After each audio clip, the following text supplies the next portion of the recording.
Hello. Frederick Kiesler was an Austrian-American architect, artist and theorist who, born at the tail end of the 19th century, bore witness to the irresistible rise of modernism in architecture and, alongside it, the pyrrhic victory of amoral, individuated thinking, revealed so starkly in the mania of colonialism and the horrors of its implosion in Europe in the first half of the 20th century. In this episode of the A is for Architecture podcast, I spoke with Spyros Papapetros, Associate Professor of Architecture at Princeton University, and Gerd Zillner, Director of the Frederick and Lillian Kiesler Private Foundation in Vienna, about Frederick Kiesler, and particularly about his hitherto unpublished opus, Magic Architecture, The Story of Human Housing, which he compiled between 1944 and 1946, and is now published for the first time by MIT Press. Conceived of as a Neo-Vitruvian treatise, and an implicit rival to Le Corbusier's Vers une Architecture from 1923, at the heart of the book is Kiesler's central concept of magic architecture, which rejected the functionalism and efficiency of Corb, Buckminster Fuller, and modern planning. Instead, Kiesler proposed an alternative history of housing grounded in magic, ritual, dream, and the integration of animal instinct with human creativity, arguing that the deepest purpose of architecture is not physical shelter, but spiritual and psychological protection, the creation of dwellings that answer humanity's fundamental fears, desires, and sense of the unknown. So, prescient indeed. If you want to support the A is for Architecture podcast beyond listening to and sharing it, you can do so by either subscribing on Patreon or making a gift via Buy Me a Coffee. Links to these, to the book, and to the wonderful Gerd and Spyros are in the podcast description. A is for Architecture, a podcast about architecture, buildings, urban culture, and space.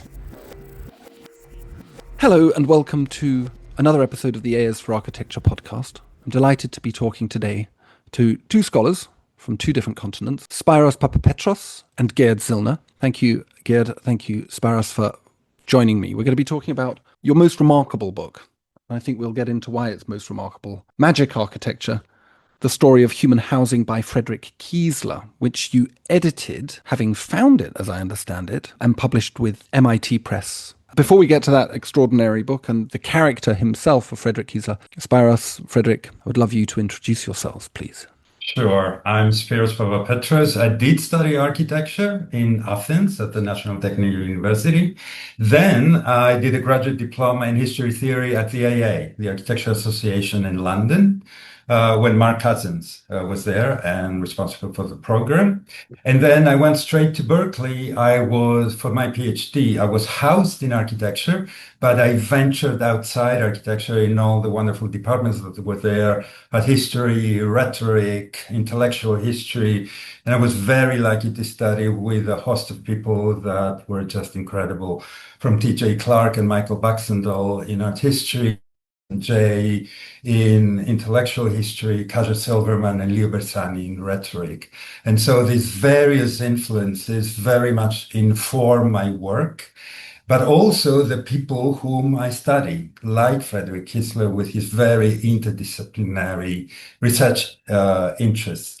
Then I did a couple of postdocs that brought me to the Warburg Institute in London, because I actually switched my PhD from architecture to an ad hoc interdisciplinary program in the theory and historiography of art and architecture. I know it sounds a lot, but in Berkeley you can do that. And also what Berkeley allowed me, all the UC campuses programs allow you to switch campus. I switched campus in my third year and went to UCLA to study with Anthony Vidler, who became my advisor and my mentor for life. And that very much informed my intellectual trajectory. I returned to Berkeley, I finished, and then I had a postdoc that brought me back to London by the Getty at the Warburg Institute, where I stayed for a year. And there I studied the manuscripts of Avi Warburg that are extremely complicated, as you know, and informed the first two chapters of my first book, which was my dissertation, again in a very interdisciplinary topic titled On the Animation of the Inorganic, Art, Architecture, and the Extension of Life, about the survival or the invention of an animistic epistemology in the late 19th and early 20th century and its impact in art and architectural historiography, but also practice, film, painting, and the movement of surrealism. I don't see in my own scholarly methods historiography separately from the practice and the writing of history. And that's something that is a signature in all of my works. And that's also the way that I approach a project like Kiesler and his Magic Architecture, both as a historiographic project. It is part of the history of architectural literature, but also something that could inform contemporary practice, architectural practice. So that's kind of my, and then I got a job at Princeton and been there since 2003. Actually. And at Princeton, I teach in the School of Architecture, History and Theory, but I'm affiliated with Art and Archaeology. And very important for me, I'm the director of European Cultural Studies, which is a program started with Karl Schorsky in the mid-1970s. And then Tony Vidler was the second director. And that's very important. What I enjoy the most is this interdisciplinary collaboration with faculty from other departments, from classics to anthropology. And that's what I'm trying to do, even as the director of this program. And that's why I'm particularly happy with this project, because it is one of the very first attempts to bring architecture along with anthropology. Right? So that's in sum my intellectual trajectory. What a wonderful journey so far. And I really loved your reference to animistic epistemologies, which I think seems to me to be consistent engagement and thread. With Kiesler, yes, absolutely. Actually, he's even interested in something called pre-animism. No, I was talking about with you. Like, why are you so interested in it? Because I am obviously interested in alternative epistemologies. My whole project somehow is informed by this tendency of finding alternate epistemologies within the epistemologies of modernism. I believe that they're still modern. Even animism, invented in the 19th century by colonial comparative anthropology, Tyler and Fraser. What do you mean by that? How was it invented? Surely they encountered and described. Right, but the term is an invention, and also what they make out of indigenous epistemologies is their own invention in the end. But actually, if you read Tyler, there are references to Aristotle, to trying to combine, and that's comparative anthropology, a number of different concepts, and also the concept of the anima is also an invented concept. It's a Western concept as well, sometimes imposed in some of these indigenous epistemologies. The concept of pre-animism as well is an invention, and in fact, they almost confess that it hasn't been really described or observed as such in any indigenous group.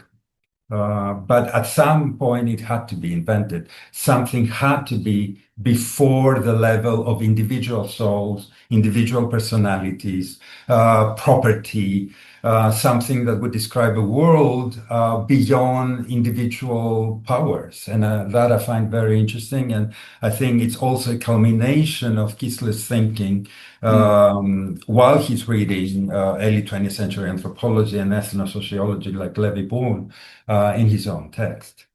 Very good.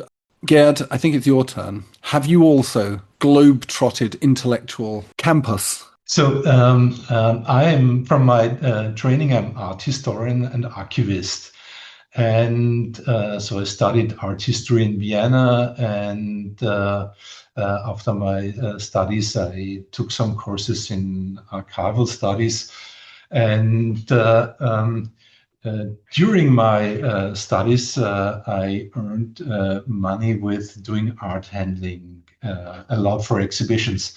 And this was the first time that then I encountered Frederick Kiesler, because I was doing the art handling for a show on exiles and emigres of Austrian architects in the exile. And I was putting drawings of Kiesler in some showcases, and that was the first contact that I had with Frederick Kiesler. And years later, after having worked in research project on how contemporary art, how time-based art could be documented. The foundation was looking for an archivist, and that was my chance to get back to this fantastic archive. And I joined the foundation in 2008 as archivist and senior researcher. And some years ago, I had the opportunity to step in as director, and since 2021, I'm heading the foundation as its director. Yeah, so my interest is very much in how you could activate archival material, estates for a contemporary practice and for research. That's my approach to the whole thing. So Frederick Kiesler's archive is held in Austria entirely, or is it spread across the world now? So I would think that 95% of Kiesler's estate is here in the Foundation's archive. There are some parts related to his theater work in Harvard at the theater collection, and some parts have stayed with Lillian Kiesler, his second wife and widow, and Lillian Kiesler donated her papers to the American Archives of Art. So there are three major institutions where you could access Kiesler's documents, but I would say 95% are here in Vienna with the Foundation. So we now know where he is, but who was he? I think this is a very important question, and a question just listening to you to speak in this bilocation of his archive. Is he an Austrian or is he an American? And I kind of ask that because a lot of what he seems to me to describe, and we'll get onto this when we talk about the book, seems to me to be inflected by that American encounter with the indigenous and that romantic attachment to notions of originalness, of the origins of architecture, of the origins of things, which seems to me something that Americans keep coming back to. They keep coming back to this idea. Anyway, so who was he? And is he America's son, or is he Austria's son in America? Frederick Kiesler was born in 1890 in Czernowitz, which was formerly the capital of the far easternmost crown land of the Austrian-Hungarian Empire. Now it is in the Ukraine. So from his citizenship at birth, he is Austrian. And so he moved to Vienna to study. First, he applied at the Academy of Fine Arts, where he got rejected. And on the sheet or on the documents where the rejections are listed, he's on the same page as Adolf Hitler. Imagine this coincidence. Then he studied architecture at the Technical University, but only to reapply at the academy, where he was trained as a painter and printmaker. Then he left the university or the academy without a diploma. And he literally jumped on the stage of the avant-garde as a stage designer in Berlin in 1923, doing a stage design for Karel Čapek's robot dystopia, the Rossum's Universal Robots. And with stations in Vienna and Paris in 1925, he moved to the US, New York, in 26, where he stayed until his death in 1965. So he got neutralized in 1936. So he's both. He's Austrian and American. He never left New York, never came back to Austria, although he traveled to Europe, but never make it back to Austria. And I think he would define himself as being part as of the avant-garde, perhaps not so much as a national affiliation, but as an being part of the avant-garde. Although he playfully detested being ahead of something or behind something, but I think that would put it best. Yeah. So he was a part of those who really mediated the ideas of the European avant-garde or introduced the ideas of the avant-garde into the USA. So a sort of world citizen. Yeah, that would put it right. Yeah. Yeah. Bohemian, a member of the avant-garde, saw himself in that epoch. I guess it would be a kind of good idea to understand what that epoch was, because I think the whole energy of magic architecture seems to be, to some degree, both a cosmological engagement with modernity, but also a resistance to certain aspects of it. So what was the context in which he's working? What forms his imagination at this time? Perhaps this is a question for you, Spyros. Sure, and Gerd could also give a part of the actual context for Kiesler. Well, he is in the States after 1926. He is in fact makes a living by having several commissions here and there. He cannot really get many architectural ones. He's doing these conceptual projects.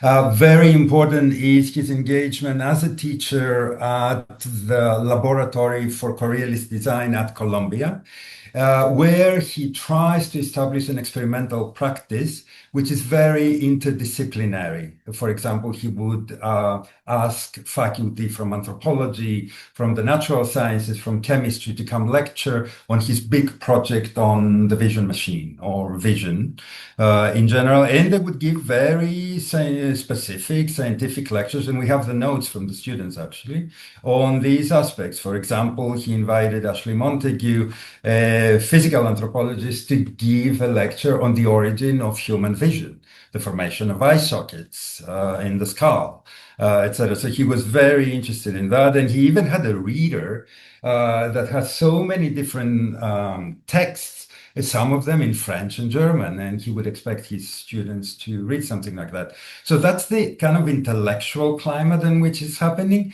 But also, I wanted to say that he's getting a number of commissions for exhibitions, and one of them, very important one, is one that only remained in the stage of a proposal to do an exhibition of the natural history, the Museum of Natural History in New York, which would be about the creation of the world. And he has this incredible, and he called that an exhibition project on ecology. And he has this incredible charts that basically are about the creation of living beings on Earth. Another important exhibition project is an exhibition on housing and American architecture that would travel to Moscow, actually to Russia. And so these two projects that were only either not entirely realized or very partially realized inform or are metabolized in this book project, which would be about architecture in general and makes magic architecture. But to go back to your more general question about what is the climate in which this is written, first of all, it's written and conceived during the war. We start the book, in fact, with one of the very first reports of quote-unquote accidents that happened in the atomic laboratories in Los Alamos in New Mexico. And he's very much interested in atomic technology, both for the horrendous things that it can create, but also some of its beneficent uses in technology, including architecture and buildings. But so it's on, and he sends then the manuscript to publishers in around 1946 and 47, that is in the post-war era. And that's an era of, as you can understand, reconstruction. And he tried to identify what is the main concern and problem. And he asks that as housing. And actually, he wants to relocate the center of architectural thinking to the house. and also the basis for his architectural literature. He wants to write a project, as he specifically says in his proposals to editors and publishers, to substitute Le Corbusier's Fashion Architecture towards an architecture, which he reads in German, because he felt that this book was so influential after the First War and sort of dominated architectural discourse until that time, and everything that we have is just an imitation of that text. And now it's the time for something new. And Corbusier's mistake was his mechanistic attitude towards living. And so he wants to do something that would also include and take into account psychological functions, for example, a sort of spiritual function within the notion of the living. Also an architecture that wouldn't make a distinction between palaces and houses, this huge also social inequality that most of the history of architecture employs.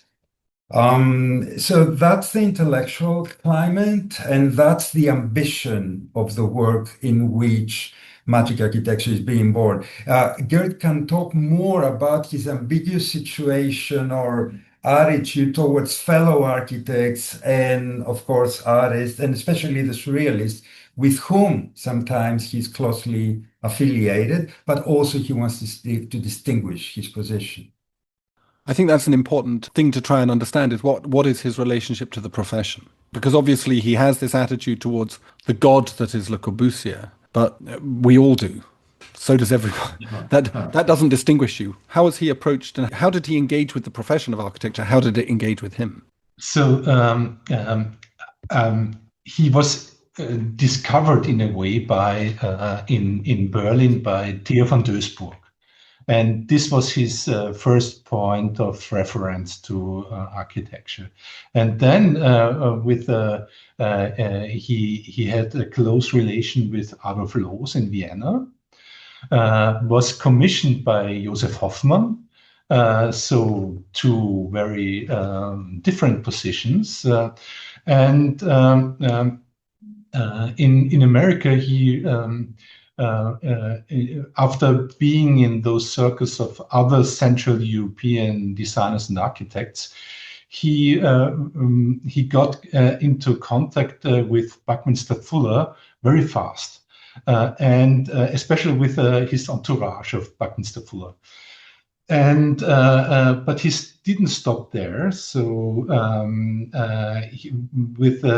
he got into contact with especially artists in the New York aesthetic community, and writers and dancers and musicians. So you have to imagine he had a very rough start in the US. So he was promised a curatorial fee for organizing a show on avant-garde theater in 26. That was the reason why he sailed for New York. And this honorary, vanished into thin air. And so he started doing jobs like shop window designs, but used these commissions to write his first book on contemporary art applied to the store and its display, a disguised history or introduction to avant-garde art to America. And and later on, he was in very close contact to the MoMA and its curator for architecture, Philip Johnson. From Philip Johnson, there's this ambiguous compliment for Kiesler, labeling him being the greatest non-building architect of times. But as so often with quotes, Philip Johnson was convinced that Kiesler is introducing one of the rare few new concepts to architecture. And what is really striking is that Kiesler's affiliation to architecture is very much of a kind of criticism of what he called pseudo-functionalism. So he was convinced that Bauhaus modernism doesn't really get the idea of real functions, what Spyros mentioned as the psychofunctions, the well-being of the human as the center, as the subject of architecture, not the pure form being the subject, but the human being being subject of the architecture. And so it was mainly his affiliation to artists, I think, that makes him so special too. And beginning with the style and Bauhaus movement in Europe, then the entourage of Buckminster Fuller, the surrealists in exile in New York, but also the proponents of the New York school, the abstract expressionism, but not only stopping there, he was very close to Robert Rauschenberg and Andy Warhol.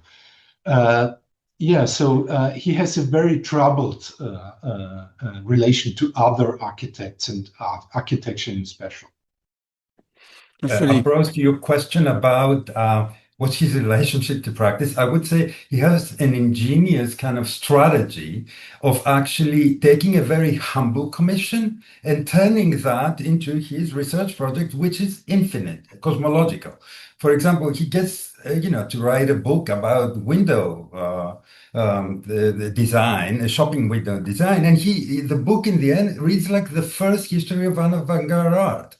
Then Peggy Guggenheim invites to just convert to tailor shops that she had in New York, and he makes this extraordinary exhibition on the art of this century, right? That if you read the manifesto for it, reads like the introduction to magic architecture. It goes back to the caves and to his own cosmology. Similarly, with this book, it was supposed to be a book about housing. That's what he says. And yet it's about almost everything, about the creation of the world, about the creation of the human species, the relationship to the animal, and the whole entire history of architecture of what was built, but mostly what was not built in the end. So he has a very unique way of manipulating any type of commission, practical commission, into advancing his own project, research project. Sounds like an architect. That's really, really good context, and thank you for that. Obviously, Magic Architecture as a book is worthy of study in its own right as a sort of artifact. It's a treatise, much like Vitruvius's 10 books. Could you describe the book itself, how he laid it out? I guess how you've kind of gathered it together in this as well. And where does it kind of sit within that tendency, that periodic tendency in architecture to make these manifestos, to make these incredibly demanding utopian visionary statements? And most importantly, I guess, did Kiesler see that as what he was doing? Like, was that the project at hand? Yeah, it might be useful to give you some context on actually how both of us came into this project and actually how we met and started working on it, because I think it's symptomatic. I was in Vienna to give a lecture at the Freud Museum, and so happened that the outgoing director of the Kiesler Foundation, Monika Petzler, was becoming the new director of the Freud Museum. So Freud and Kiesler kind of merged. And I mentioned that I was always interested in this manuscript, Magic Architecture, that many had heard because of its legendary title, but nobody ever had read and didn't have a clear idea of what the content might be. So the next day, thanks to Monika's intervention, I went to the foundation, and there I met Gerd, and he gave me a chapter on the cave, because at that point I was working on prehistory, and I still do, and architecture. And only gradually we came, after multiple visits, we came to the realization that this is a publishable project. Because it's so different and it might seem very dispersed in the first time that you encounter it. The question of the genre that you're bringing up, is this a treatise? Is this a history? is a mixture of very different formats, but it sort of brings together and compiles different forms of architectural literature. It is a treatise in a way, but he also calls it a story, right? And he wanted to make something of this semi-fictional history of architecture from prehistory to the present. Even though he goes back to historical periods like the Renaissance, the Rococo, etc. But by no means it's a conventional history of architecture and of human housing. And also he has this obsession with large treatises. For example, in the beginning, the book didn't have 10 parts, it had 3. And gradually it increases into 2, as you can see in the numbers on our title pages. And finally, he comes up with 10, which I think is the kind of symmetrical structure that you would encounter in Vitruvius. And that's in terms of its format. I would say as an architecture book, is pretty unique, and that's why we were interested in it. We think it fills a gap on architectural literature that it's now rediscovered 80 years later, and we very much hope that it would still be relevant. It shows a different mode of writing about architecture, and especially drawing from anthropology, the anthropology of his period. And the book, I would say, has basically 2 parts. Parts 1 to 4 is this fictional prehistory, which he draws from contemporary anthropology, speleology, paleoarchaeology, but has his own sort of very inventive ideas of what is a cave, what is a tent, etc., which is quite original, actually. And then the second part is more about a history, not exactly of utopia, but of architectural buildings or projects that were never built. Kind of a history of non-realized buildings. In between, there's a 5th part, which is about the kind of architecture that was built, but it shouldn't have, because it institutes social inequality. That is, from the moment that we pass from something pre-architectural, where is a cave, there is design, there is bodily decoration, in the moment that architecture appears with the pyramids in Egypt, the Aztec towers, etc., it's an architecture of power and of inequality, what he calls palaces for the rich or the powerful and slums for the people who built those. So, he has a very concrete social vision about architecture, and the book definitely speaks to that. He realizes that you cannot shift or change the architecture without changing social organization, for example. And that was an idea that he had since the 1930s, and he kind of put together in some charts where he correlates political systems like feudalism, capitalism, communism with specific types of buildings, from palaces to factories to, in the end, and that's the culmination of all these schemes, housing. So speaking about the genre, that was one of the reasons I believe that it wasn't published. Publishers didn't know what to do with this book, because we have included that in the book, in the appendixes and the chronology, some of the rejection letters that he got from publishers, that they didn't know if this is academic enough or popular enough. He certainly wanted this to be a popular book for the not just the specialists, but also the lay audience, specifically for the people who need to be housed. That's what he's writing. And in the end, he's using actually this very peculiar genre, and the most successful and I would say felicitous moments of the book is where he combines his drawings with text in a kind of almost illustrated cartoon-like fashion of what he sees as a development of architecture.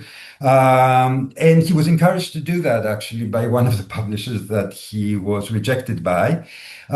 So you have to see this book, not just for his text, which we reconstruct, and we can talk about it, how we do that, but also as an assemblage of both text, image, and this composite, extraordinary plates that he does by cutting and pasting illustrations from magazines and all sorts of very different publications, which took quite a long of time and effort to actually attribute and find the sources. We went to particular trouble to do so. Kind of, this might remind you the kind of almanac that is produced in some of the books by Le Corbusier. As well, right?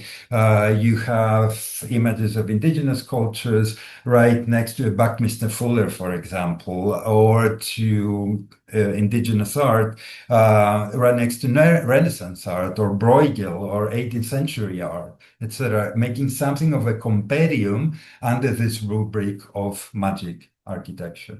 Something that is related as a project is Audrey Breton's project on l'art magique, magic art, which came out 10 years after Kiesler almost abandoned this project. That is, Breton's book came out in 1957, and you can see a number of overlaps there between the two. So it's a very peculiar book for its genre, and I hope that it raises curiosity even before for the very peculiar sort of position that it has in the history of architectural literature. There's a lot here that I think is really fascinating. This idea of writing a prehistory of architecture as a narrative or as almost a fiction seems to me to be part of a consistent but an early version of a questioning of modernity as a paradigm that could deliver progress as it claimed it could. It's a theme that I keep coming back to through the various scholarships that I've engaged with, and one of the most fascinating for me at the moment is this issue around decolonization, which is not an area I am an expert in, but also is starting to kind of twist the knife a little bit in modernism's truth claims, modernism's answering things. And it seems to me that Kiesler's, whilst it is a very poetic book and a very narrative book and a very, in a way, very sensuous book, it's a kind of multi-sensory book, it is also fundamentally, I wouldn't say anxious, but almost sort of angry at the kind of condition that has been presented. And to go back to that point that you made earlier around the glowing man, this nuclear moment, this idea that this modernity has bequeathed us with these absolute titanic forces and this violence and this kind of objectification and this abstraction that you see in Corb's work and so on and so forth. So am I right in sort of reading it like that? And to a certain extent, then he prefigures a lot of the stuff that comes afterwards. Obviously, you have Architecture Without Architects in the 60s. Correct. But you've got all of these kind of folk, Rainer Banham, all of these folk then sort of unpacking some of the themes that he touches on. Yeah, I would say it's one of the most, if not the most coherent, but one of the of a critique of modernism. Right, and of what he calls functionalist or pseudo-functionalist architecture. And he believes that in order to do that, in order to have the more comprehensive image of what a house should be, you really need to go back to the origins and start from scratch, from the very first the instances that we have of human dwelling. And even before that, before the human, to the animal. And look at animal housing. I wanted to say that, part of this history or prehistory is fictional, but extremely suggestive. Just to give you an example, he has an entire theory about the cave. The cave is not a ready-made. Humans do not encounter it as made whole by the forces of nature. They create it. As he says, they get into it in all fours, crouching, and only gradually they dig with their feet and hands to make it up to their stature, and then gradually they form the ceiling. You understand what that means? That basically the origins of bipedalism are go along with the creation of the cave. That is, the human creates a cave, and the cave creates the human as we know it in its bipedal state. That's an extraordinary formulation that, even though he had read the work of anthropologists or speleologists like Norbert Casterev, the most famous speleologist of that time, that discovered the very first prehistoric sculptures, is nowhere to be found It's kind of his own fictionalized idea. Of course, you can find correspondences with some of the notions of surrealism, even of Georges Bataille, that basically between primates and humans, you have architecture, and you cannot conceive the one without the other. That's actually the argument, the theoretical argument that comes from that. And even the idea that you never leave the cave, you can never exit the cave. Unlike Plato, you keep, there is no difference between darkness and enlightenment, interior and exterior. The cave is a condition that you carry with you even when people become nomadic and leave caves and move to other places. The tent is a portable cave. And he says that at a very revealing moment in the text. The cave detaches itself from the rock and moves along with the people who carry it, which shows that for him, the cave is a psychological condition. In fact, you never leave its walls, and you permanently live in this kind of portable interior, which also speaks for his idea of the endless house, which is that. So that was to show the very particular notion that he has of prehistory, and also what he does with the sources that he reads. I also wanted to mention that the anthropology he reads is obviously very dated, and that was one of the greatest problems that we had with this. He does not read, and given the unavailability of sources, indigenous literature or sources in themselves. He reads them filtered by colonial anthropology, either natural anatomical anthropologists and evolutionists that traveled to the colonies, and he copies some of their descriptions of housing and rituals. But then it's the ethnosociology that he's mostly relying on of Leo Frobenius, whom he actually heard in New York, as amazing that it sounds, when Frobenius came in 1937 with his wife, Steffi, who records that in her calendar. But also, and especially, he was influenced by Lévi-Paul, whom he reads in German. Even though he knew French, and his idea about the social dimensions of housing, but also his illustrations, and that was one of the more problematic parts of the publication, come from the journals, anthropological and other geography journals of the time, like the National Geographic or some of the journal illustrated periodicals, which have a very pragmatic view of in the indigenous and so-called tribal cultures.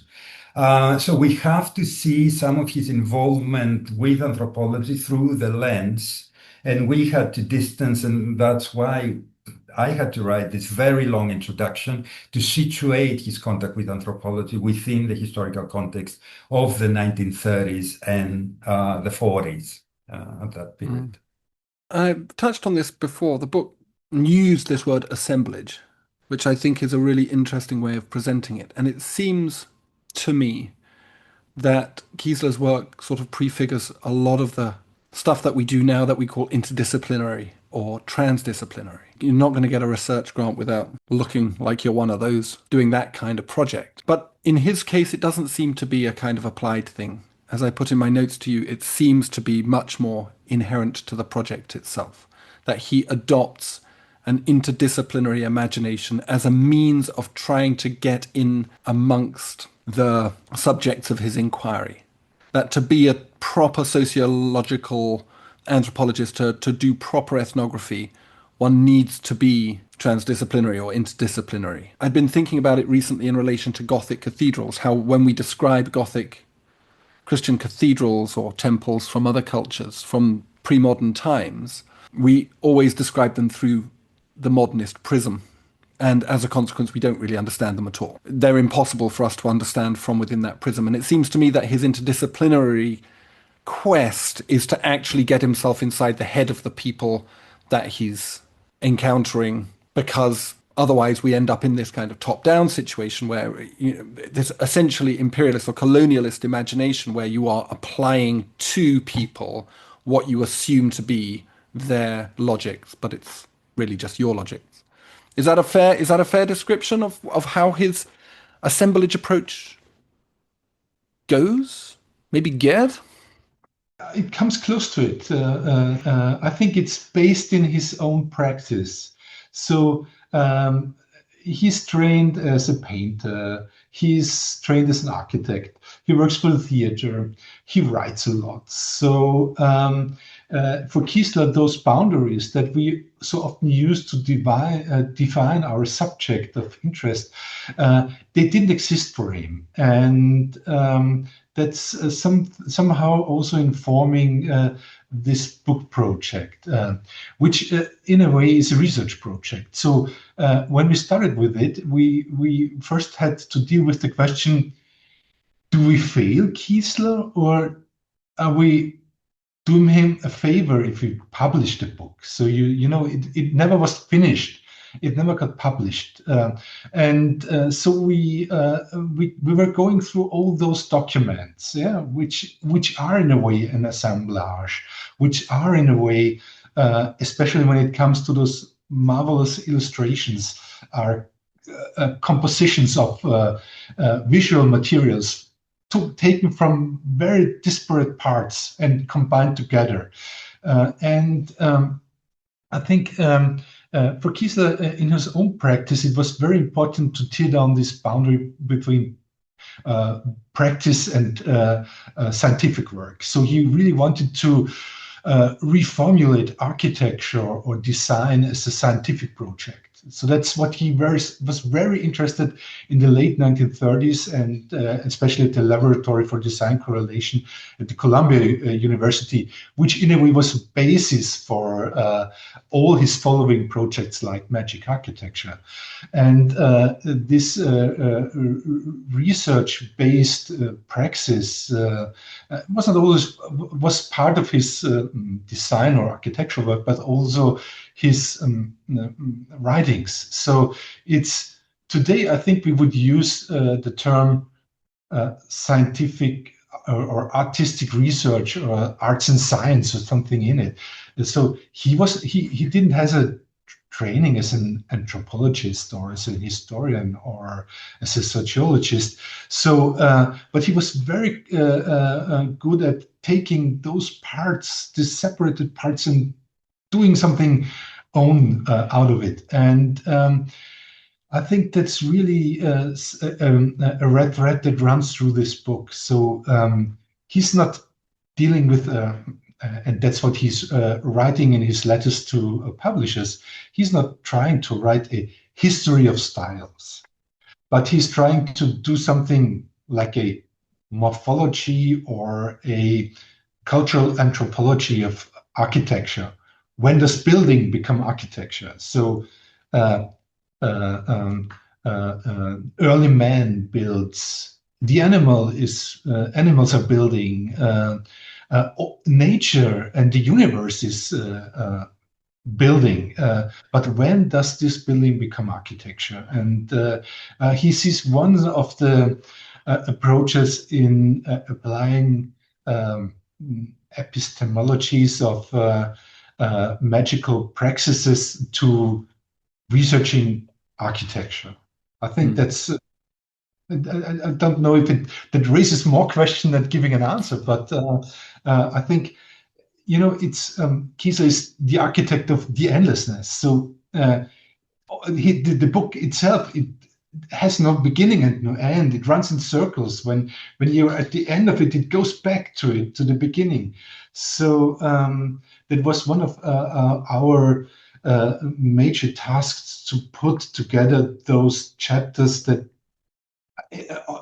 on the surface have this clear structure of 10 books on architecture like Vitruvius, but in a way it's very circular. It's an open work, if you want to use this term. Forgive me if I'm being dumb here, or I haven't heard, but we're not talking magic as in sorcerers and witches. We're talking magic as in a form of thinking that is, as you say, prehistorical, a kind of deeply integrated sense of self. So his book is also a book about personhood in the modern period. I guess, isn't it? Well, exactly. I guess I'm coming to this because when I sent you the question, well, the prompts, that you wrote back beautifully and talked about the subtitle of the book, which is this issue around housing. And I kind of want a moment to reflect on that. Like, what is so important to Kiesler about housing? Let's start with the magic question. What kind of magic is in magic architecture? Let me just quote you, because on the seventh of these 10 books, he remembers to give a definition. Fine. And what he says is very revealing. Magic architecture is the architecture of exuberant being, right? A phrase that actually he deletes then. And then he has several other definitions. But exuberant being is something, that also gives you a lot to understand about the sort of intellectual context of that period. It's right after the war.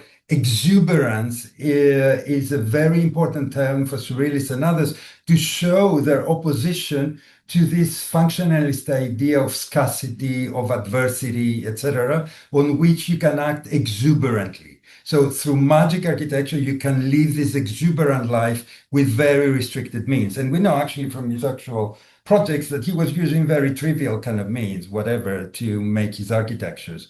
And that's also the moment that he's making these several exhibition projects with the same means.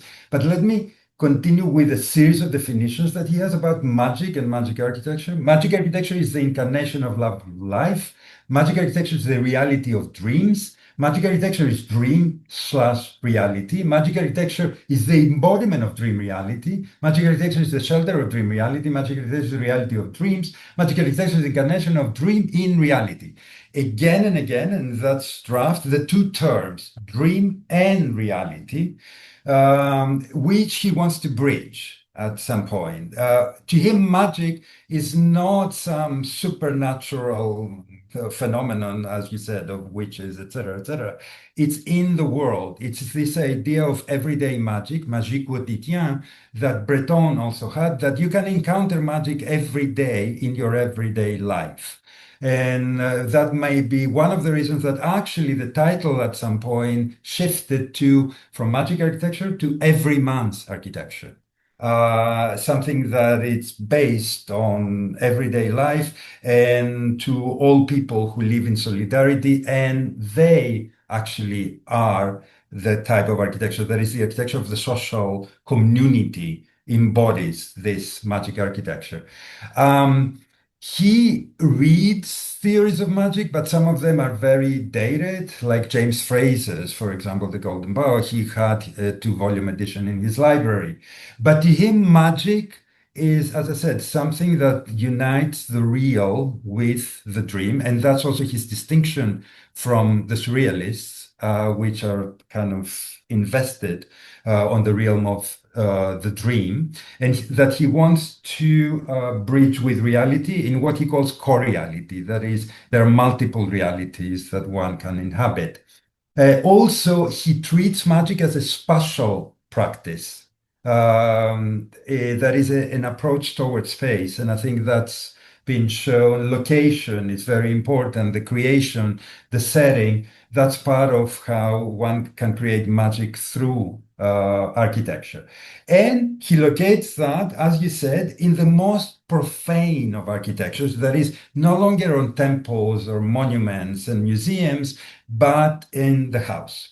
That's the kind of magic that he wants, the magic of everyday living, which he feels that his idea of housing and its culmination after he would write this whole treatise of 10 parts.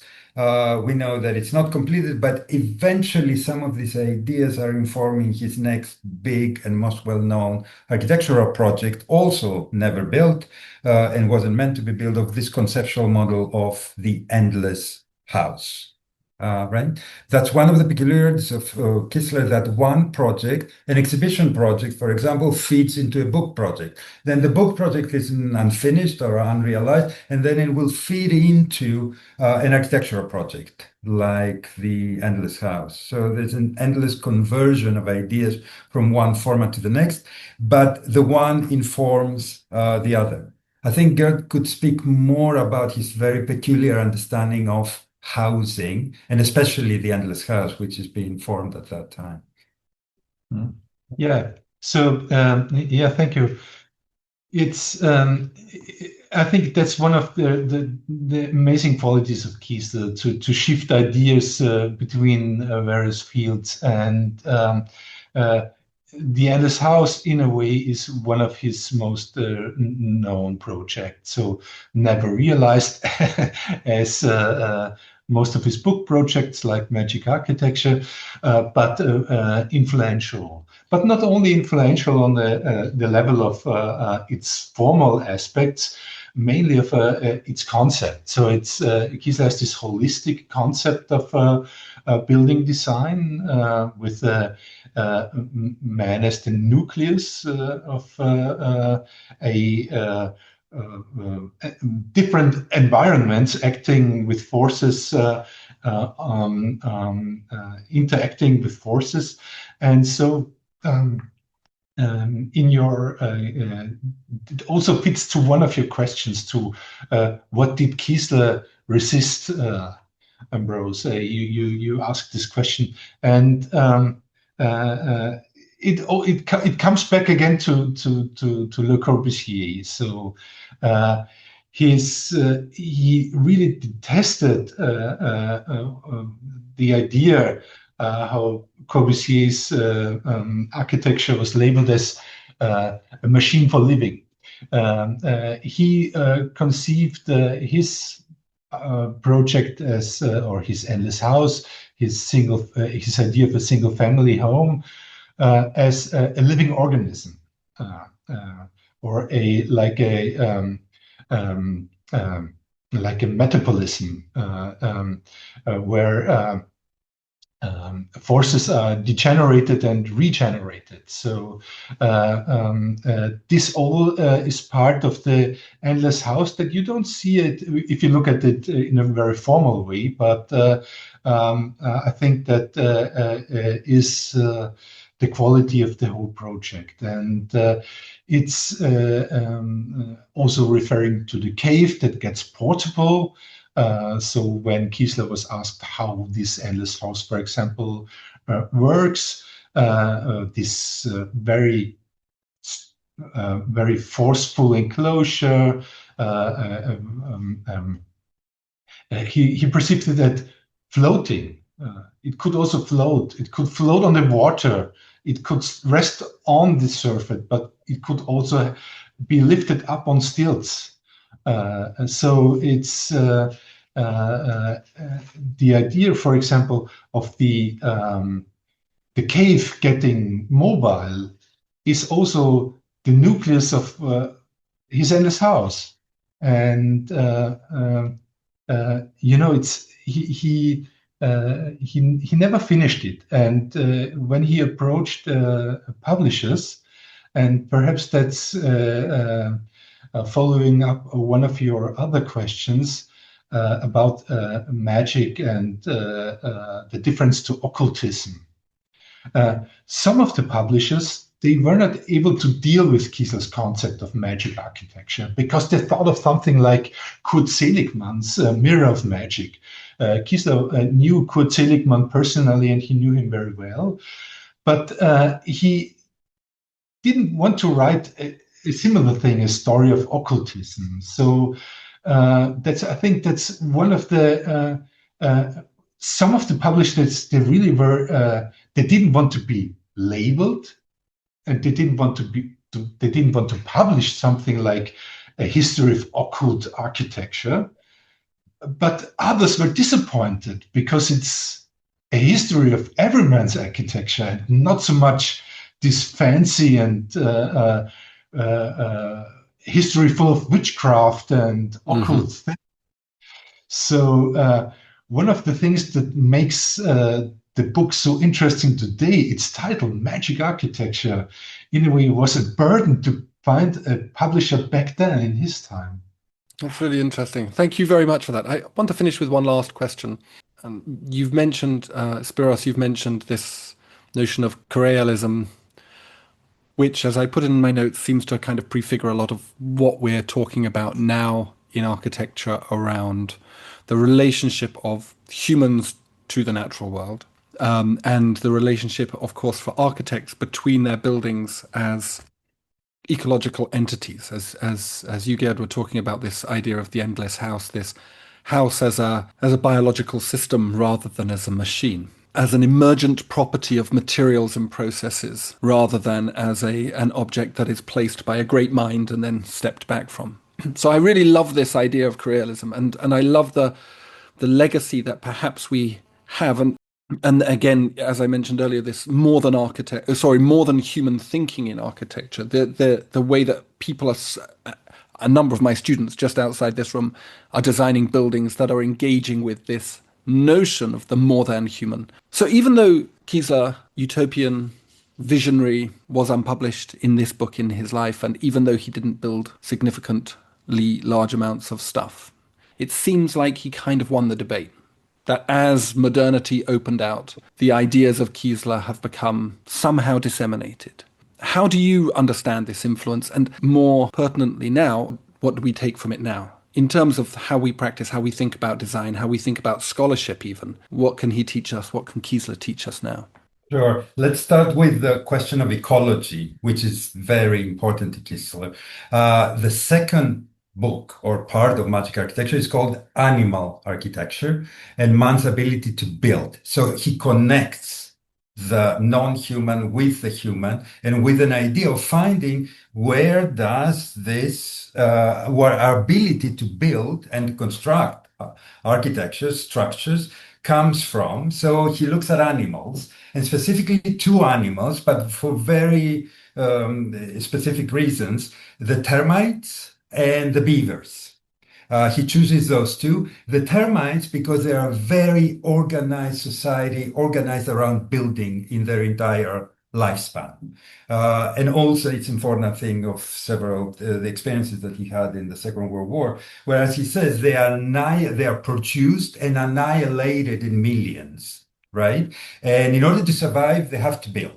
And they build these wonderful structures, the termitaries, that are basically models of social organization through the anima, or he even calls the queen, the body of the queen that produces the eggs, that even through the animal physiologist that he's reading, Eugène Marais, called the brain of the termitary. The termitary is not an inert structure that animals live in, is itself an animal. It's an animate organism, composed by these animate bodies, which are the bodies of the people the creatures that build and construct it. So you see that he's using animal architecture as a kind of model of social organization. Then the beavers are these ecological engineers. As we know, they sense drought or flooding, and they construct these beaver dams, not just for themselves or even for their own species,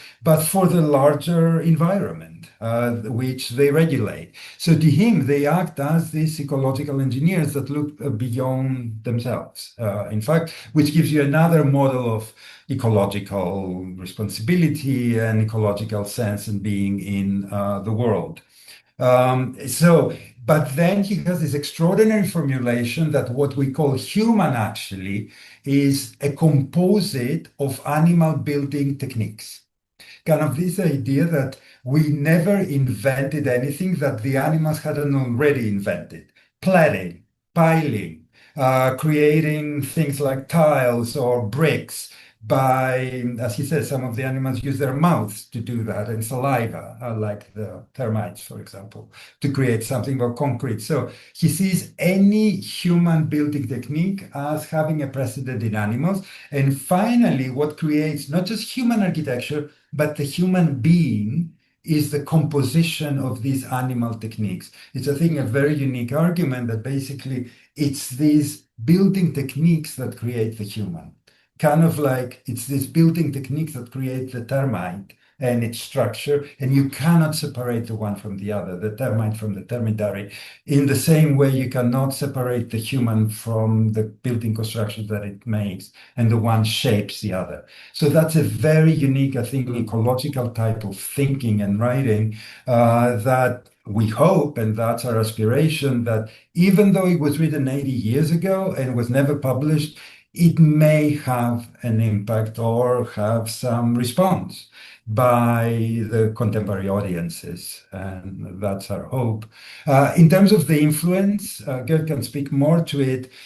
We don't see the influence of Kiesler in explicit morphological sort of approaches, his continuity or smooth curved forms.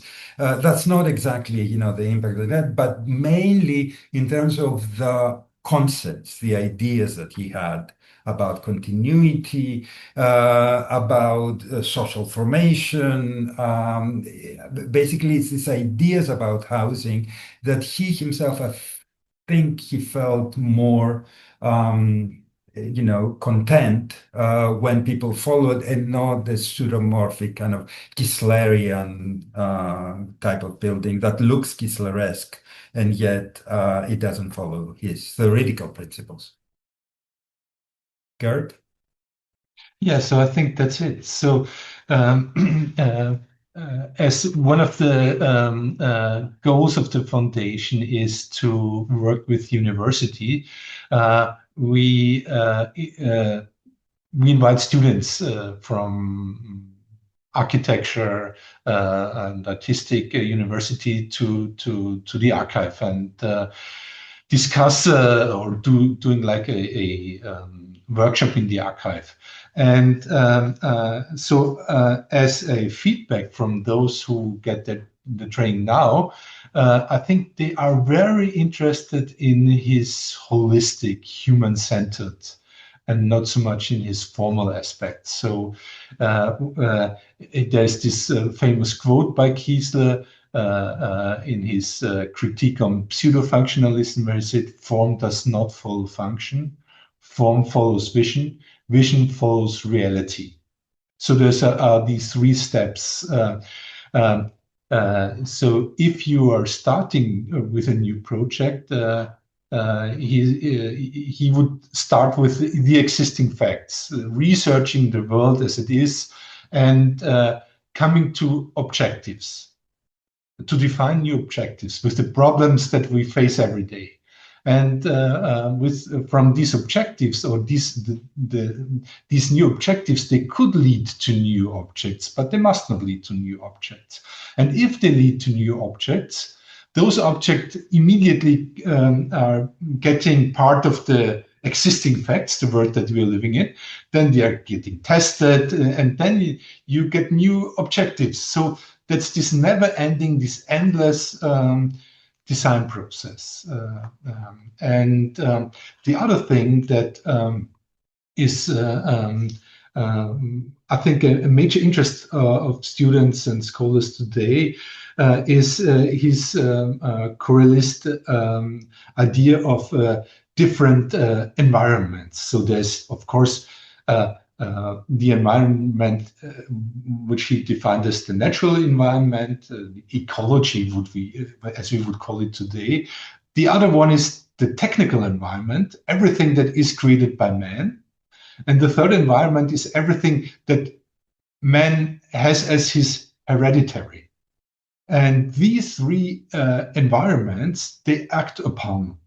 And I think these connectedness, these interrelation, correlation is something that, as the head of a research center in relation to inquiries, is something that is a question that a lot of contemporary praxis is facing. Fantastic.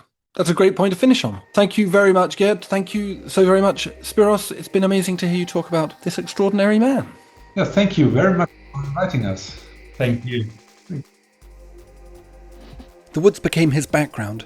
Every tree seemed part of him and stood erect and shared the beauty of that gnarled serenity, the quiet vigour of age that smiled and squared its shoulders against time, and even night flowed in and out of him, as though content with such a native element, happy to move about a spirit quite as old, as placid, and as confident. Sideways we turned. Still glistening and unclad, he leaped up on the bank, light as a lad, his body in the moonlight dripping stars. That's from Louis Untermeyer's poem Magic from 1916. Thank you to Gerd and Spyros for their good guesting, and for insisting I get an actual copy of the real book, which is sublime and worth your purchase. See the podcast description for links to both chaps, to the book, and to fiscal means of supporting this podcast. And thanks for listening.